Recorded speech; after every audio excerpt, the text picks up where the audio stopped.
This is Chuck Martin live at the AI Summit, and I'm here to welcome AutoTrader Nick King. Hi, welcome. Thank you, nice to see you. You're Insight Director at AutoTrader. What does that mean? Well, that means simply I try and take the myriad of data and data that we have on AutoTrader. We're a massive marketplace. We have nearly 440,000 cars for sale. We have nearly 11 million unique users coming to AutoTrader every month, and we can track what they do. So what I try and do is take the information from what they're doing on our website and try and convert it into something useful for our trade customers. And they would be someone like a car retailer, a car manufacturer, a finance house, a leasing house, and simply try and get them to understand how the world is changing, because the world is changing. It's a pragmatic approach, but it's almost a philanthropic approach. If the dealers go out of business because they haven't moved with the times and the changes that we see going on, we don't have a business. So it's in my interest to try and make them understand how the world is changing, what the internet is doing now, what mass force tech adoption has done to all of us now. We're all doing a lot more online, and keep them going so that if they go out of business, we don't have a business. So I want to make sure that they understand how the world is changing. So has AutoTrader always been technologically inclined like this? Well, we have been around for over 45 years. We were a magazine, first of all. We were the third biggest circulating newspaper in the UK.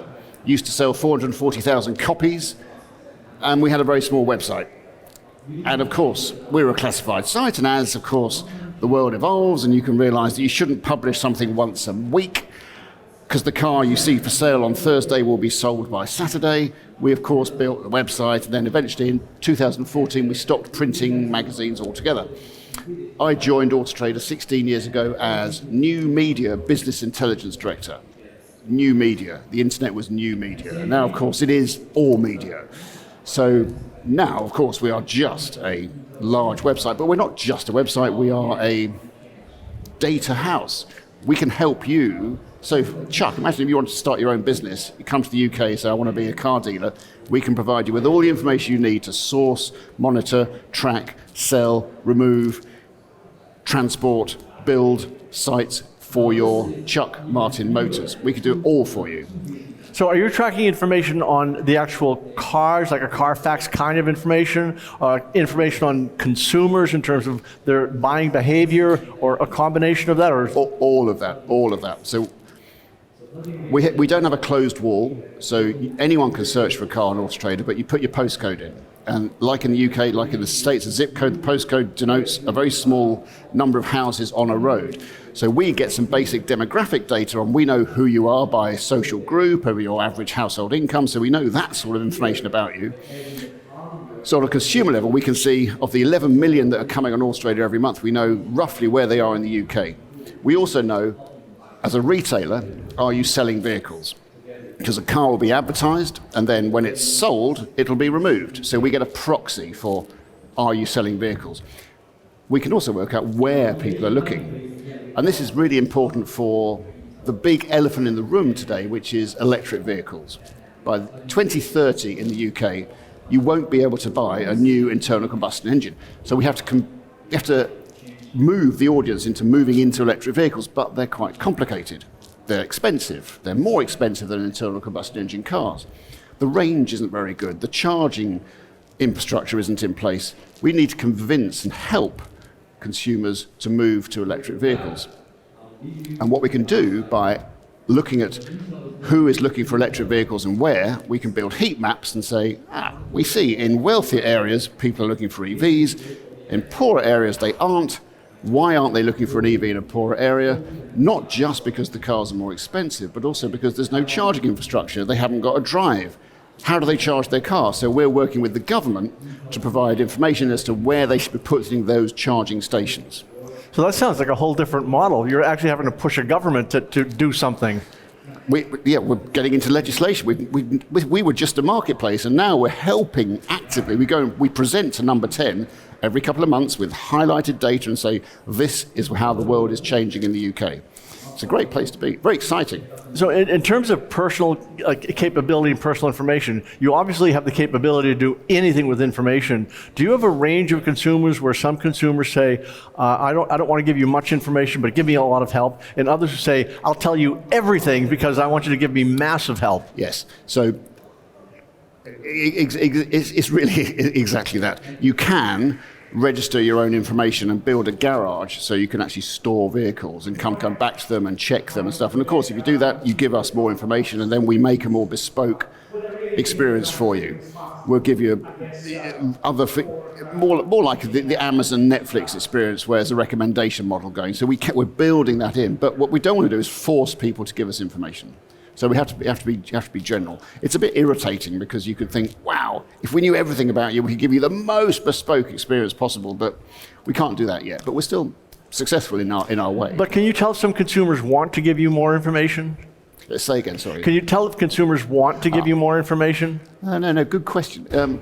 Yes, you can get clues as to how their search activity is going. What are they looking for? Are they spending time? If someone keeps going back to the same advert, you could start to clue. Hang on, there's a clue here. They're really interested in this. Maybe we should now butt in and say, hello, would you need some help? Can we help you? So, of course, the chatbots and all of those things are sort of evolving. But absolutely right, yeah. There's a whole other school of tools where you can take a video of a car you're interested in, and then if you go to a pub or a club or a tennis club and you start showing your friends, I'm thinking about buying this car, what does that tell me as a salesman? If you've seen this, if I've watched this video 30 times, and then I phone up the next day as a salesman and say, so, are you thinking about the car? You say, no, I haven't really decided. You know, you played that 30 times yesterday at a club, therefore you're showing your friends, this is my new car, do you think I should buy it? That kind of information is sort of subtly secret, so the salesman can then say, aha, well, I'm sorry, the car's probably going to be sold. Are you interested still? And you could start to push gently the sale. So technology gives you some sort of clues and some levers to push so you can actually start to close the sale. So you're going to be on stage here very shortly. Tell me what you're going to be talking about. So, well, very much this. So I'm on stage with a whole load of geniuses who are technological geniuses. And I'm not a technological genius. I'm a consumer psychologist. I'm just fascinated by people. So I'm going to be talking about the issue for, as a consumer, how do you make it easy for me? This mass-forced tech adoption we've all been through that COVID has pronounced on us, we've all suddenly had to start doing things, the Zoom calls, the Teams calls. My parents are in their late 80s and they do Zoom calls. How is this possible? This is complicated stuff, but it isn't because it's easy. This mass-force tech adoption we've all been through has lowered the barriers to entry to tech adoption. It's just made it simpler. And if it isn't simple, you don't do it.